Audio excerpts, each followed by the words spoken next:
अष्टावक्र गीता का प्रारंभ राजा जनक द्वारा पूछे गए 3 प्रश्नों से होता है कि ज्ञान कैसे होता है, मुक्ति कैसे होती है, वैराग्य कैसे होता है।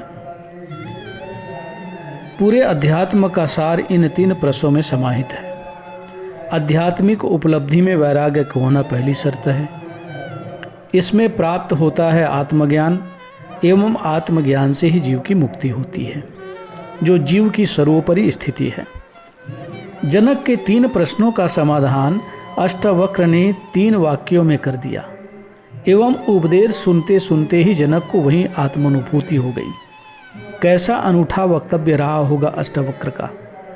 वह राजा जनक की कितनी पात्रता रही होगी, इसका अंदाजा इसी से लगाया जा सकता है। सत्य पर इतना शुद्धतम वक्तव्य आज तक कोई नहीं दे पाया। वेद, पुराण, उपनिषद इसके सामने फीके नजर आते हैं। कृष्ण की गीता का पात्र अर्जुन विभिन्न प्रकार की मानसिक समस्याओं में उलझा है। आइए हम कृष्ण गीता की बात करते हैं। तो कृष्ण की गीता का पात्र अर्जुन विभिन्न प्रकार की मानसिक समस्याओं में उलझा है। उसकी न ज्ञान प्राप्ति की इच्छा है, न उसमें कर्तव्य का बोध है। वह क्षत्रिय है, युद्ध क्षेत्र में खड़ा है, आताताइयों की चुनौतियां उसके सामने हैं, किंतु वह अपने कर्तव्य कर्म से भागना चाहता है। झूठे तर्क देता है, कभी पाप पुण्य की, कभी स्वर्ग नरक की, कभी सन्यास की बातें करता है, किंतु न उसमें कर्तव्य बोध है और न गुरु के प्रति निष्ठा। भगवान कृष्ण उसे सभी प्रकार के आध्यात्मिक पक्षों को समझाते हुए कर्तव्य बोध कराते हैं, किंतु अर्जुन के अधिक प्रज्ञावान न होने से वह हर समाधान पर नए नए तर्क देता है। उसके ऐसी भ्रमित बुद्धि को देखकर कृष्ण ने जब अपने सारे प्रयत्न निष्फल होते देखे तो वे उसे अपने विराट स्वरूप का दर्शन कराते हैं।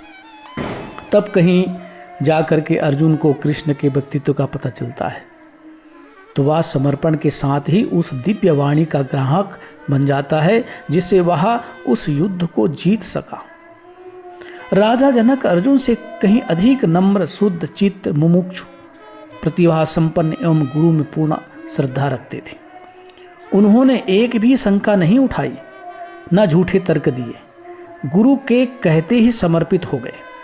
यह समर्पण ही द्वार बन गया, जिससे गुरु उनमें फौरन प्रवेश कर गए। पूर्ण बोध से ही घटना घट गई। आत्मज्ञान में समस्या ज्ञान की नहीं है, उलझे मन की है। मन की सफाई में ही सारा समय लग जाता है। शुद्ध एवं स्वच्छ मन इसकी पहली व अनिवार्य शर्त है। कोई इसे पूरी मात्र कर दे तो गुरु का प्रसाद तत्काल ही उपलब्ध हो जाता है। इसमें एक क्षण का भी विलंब नहीं होता। राजा जनक जैसी पात्रता होने पर व्यक्ति के साथ ऐसी घटना घट सकती है। इसमें धर्म, संप्रदाय, देश, जाति, काल कोई बाधा नहीं है।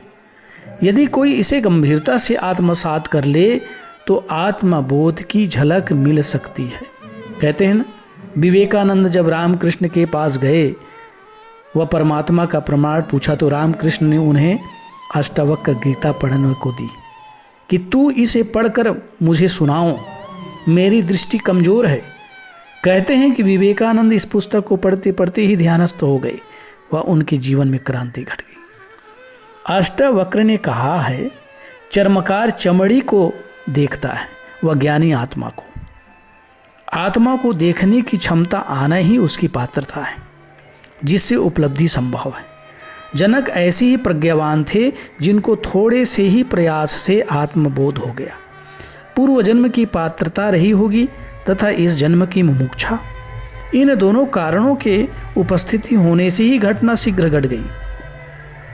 100 डिग्री सेल्सियस के तापक्रम पर पानी खौलता है, जिसको 99 डिग्री सेल्सियस ताप पूर्व जन्म में ही मिल चुका है, वह केवल 1 अंश ताप मिलते ही खौल उठता है।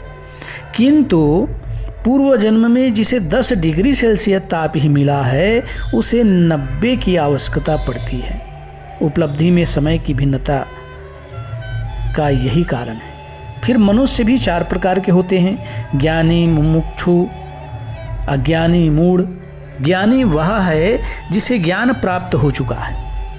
मुमुक्षु वह है जो ज्ञान प्राप्ति के लिए लालायित है, उसे हर कीमत पर प्राप्त करना चाहता है।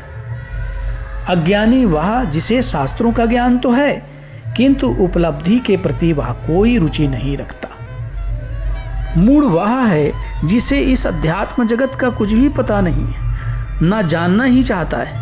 वह पशुओं की भांति अपनी शारीरिक क्रियाओं को पूर्ण मात्र कर लेता है, वह शरीर में ही जीता है। इनमें मूढ़ से अज्ञानी श्रेष्ठ है, अज्ञानी से मुमुक्ष श्रेष्ठ है, और ज्ञानी सर्वोत्तम स्थिति में है। कुछ चीज़ों का अस्तित्व है किंतु उनके प्रमाण नहीं दिए जा सकते। जैसे अंधे को सूर्य को प्रमाणित करके नहीं समझाया जा सकता, उसे रंगों का ज्ञान नहीं कराया जा सकता। इसी तरह प्रेम, दया, करुणा, दर्द, पीड़ा, आनंद को दिखाया नहीं जा सकता, ना उन्हें प्रमाणित ही किया जा सकता है। ये स्वयं के ही अनुभव में आती है।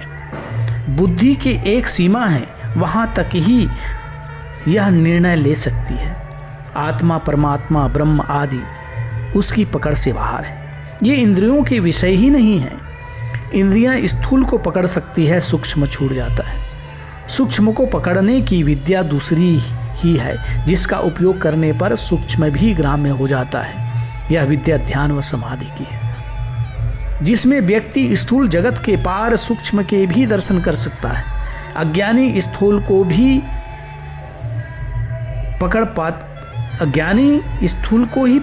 हैं, वह ज्ञानी इस सूक्ष्म को भी पकड़ लेते हैं।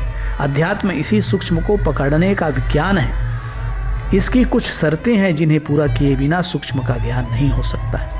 भगवान बुद्ध ने भी कहा है, जो समझ सकते हैं उन्हें मैं बोध दिया है, वह ना समझो को मैंने विधियां दी हैं। ना समझो के लिए बोध काम नहीं करेगा, उनके लिए विधियां ही ठीक है। राजा जनक में बोध था, विद्वान थे, समझ थी, अतः अष्टावक्र ने उन्हें कोई विधियां नहीं दी। न आसन, मुद्रा, प्राणायाम बताए, न जप तप के लिए कहा, न गायत्री पुरस्चरण करवाया, न पूजा पाठ की शिक्षा दी। सीधे बोध को छुआ वह जनक जाग उठे। यह जनक का कौशल्य था कि जिसके सुनते सुनते ही उन्हें आत्मज्ञान हो गया और कुछ करना नहीं पड़ा। अष्टावक्र का ज्ञान प्राप्ति हेतु मात्र उपदेश इतना ही था कि आत्मज्ञान के लिए कुछ करना नहीं, किंतु क्रिया मात्र बंधन है।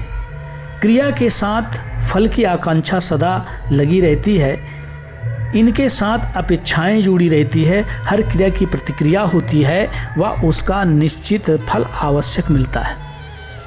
यही मुक्ति में बाधा बन जाता है। अष्टावक्र ने समाधि का अनुष्ठान भी बाधक बताया है। अष्टावक्र का सारा उपदेश बोध का है, जागरण का है। मनुष्य शरीर, मन, बुद्धि, अहंकार में जीता है। इन्हीं से उसे सुख दुख का अनुभव होता है। काम, क्रोध, लोभ, मद, मत्सर आदि इन्हीं से जुड़े हैं। इन्हीं के कारण वह भोगों में रुचि लेता है। जीवन समस्या नहीं है, किंतु मनुष्य के गलत दृष्टिकोण ने ही उसे समस्या बना दिया है। जैसे मकड़ी ही स्वयं जाला बुनती है, वह स्वयं उसमें फंस जाती है, कोई दूसरा उसका कारण नहीं है। ऐसी ही स्थिति मनुष्य की है कि ये सभी बंधन उसने स्वयं ने ही निर्मित किए हैं।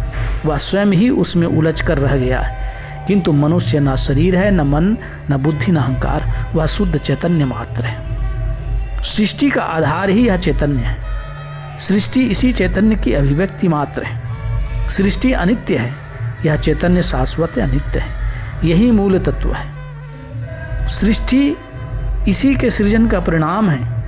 ऐसे चैतन्य का बोध हो जाना ही मुक्ति है। इस मुक्ति के लिए अष्टावक्र जी कहते हैं कि इन सांसारिक विषयों के प्रति जो तुम्हारी आसक्ति है उसे विष के समान छोड़ दो तथा स्वयं को वही शुद्ध चैतन्य आत्मा मानकर उसमें निष्ठापूर्वक स्थित हो जाओ। यही है वैराग्य, ज्ञान व मुक्ति का रहस्य। सारे अध्यात्म का रहस्य उन्होंने मात्र 3 सूत्रों में खोल कर रख दिया। यह गुरु की महत्ता है। वह शिष्य की पात्रता की उसे जनक ने उसी क्षण ग्रहण कर लिया और पूर्ण श्रद्धा से इन वाक्यों को अमृत के समान पी गए। जैसा जनक के साथ हुआ वैसा सबके साथ हो सकता है।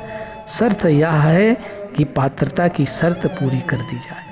इसीलिए कहा गया है गुरुर ब्रह्मा गुरुर विष्णु गुरुर्देवो महेश्वरा गुरु साक्षात परब्रह्मा तस्मै श्री गुरुवे नमः।